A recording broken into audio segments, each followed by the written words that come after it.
السلام عليكم ورحمة الله وبركاته. أهلا بكم في قناة خيرات وادي سعال، ترس من تروس التنمية في سيناء.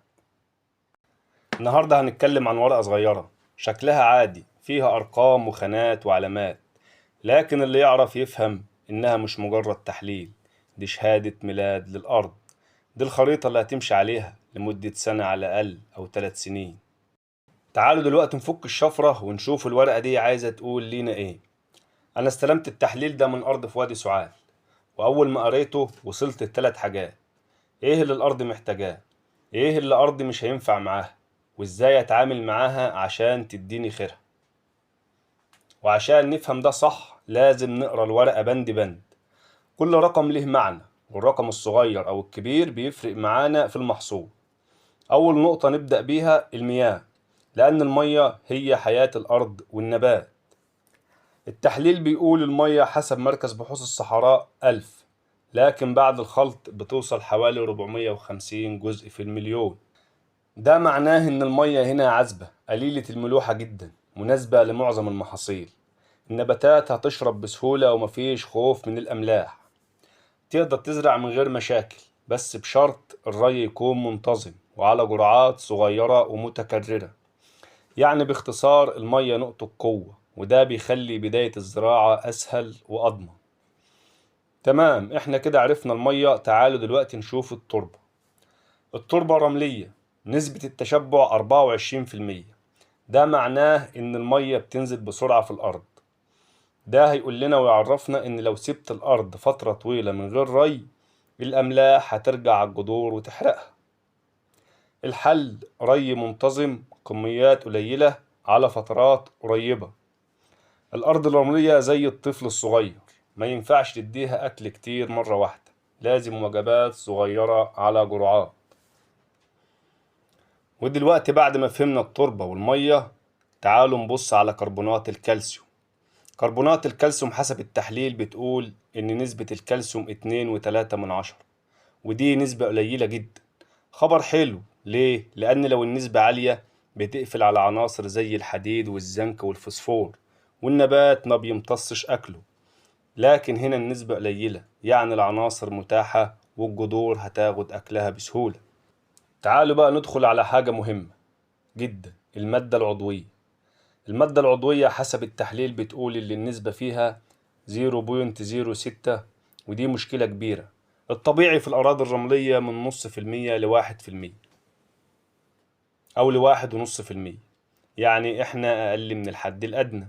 المادة العضوية دي روح الأرض، من غيرها النبات هيتعب مهما حطيت سماد كيماوي. طيب الحل إيه؟ الحل كومبوست، سماد عضوي متحلل، مخلفات نباتية تتحط في الأرض باستمرار عشان الأرض تشتغل وتديك خير. بعد كده تعالوا نشوف عنصر أساسي للجذور، الفوسفور. الفوسفور حسب التحليل 9 ppm، المطلوب 15.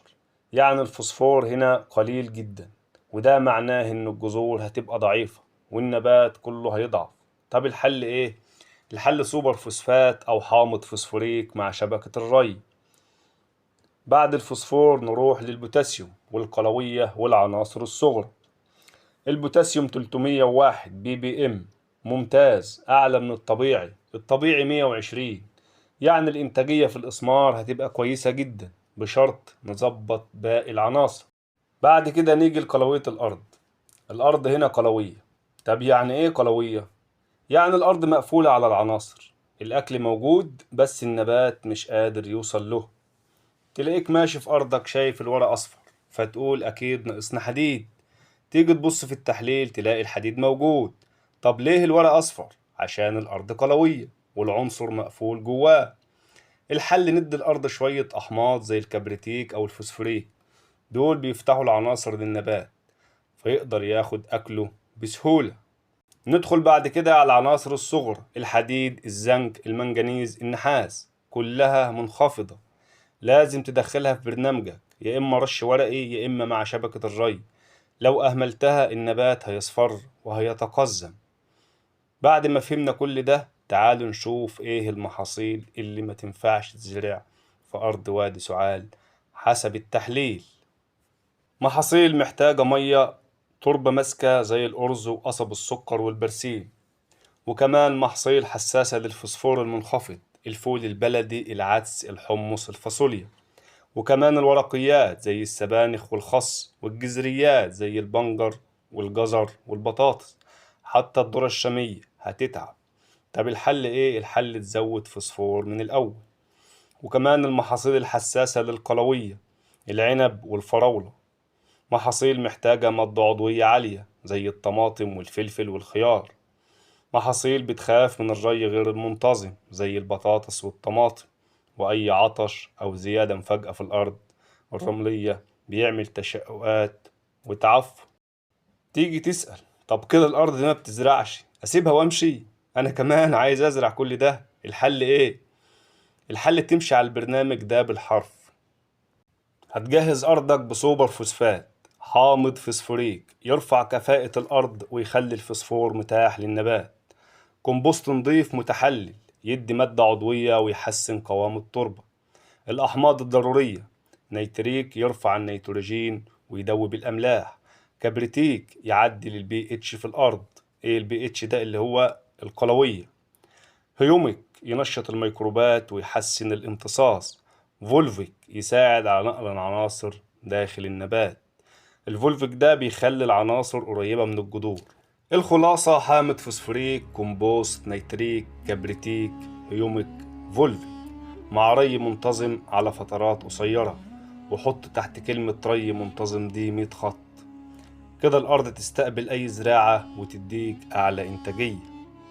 بس كده يا سيدي، لو مشيت على البرنامج اللي قلته لك حرفيا صدقني مش هتفكر تسيب الأرض وتمشي. بالعكس، هتلاقي نفسك ماسك فيها بإيدك واسنانك، لأنك هتشوف خيرها قدام عينيك. بس خد بالك، التحليل ده مش شرط يطلع زي تحليل أرضك. كل أرض لها بصمتها ولها طينتها. لكن احنا بنقرب لك الصورة حتى ولو بنسبة 5% عشان تبقى عارف الطريق من أوله. وفي الآخر التحليل مش مجرد أرقام، دي بداية الطريق لفهم أرضك وحصاد خيرها. التحليل هو اللي هيكشف ليك الحقيقة ويوفر عليك خسائر بعدين. هتعرف تزرع ايه وتبدي الأرض ايه وتاخد منها ايه.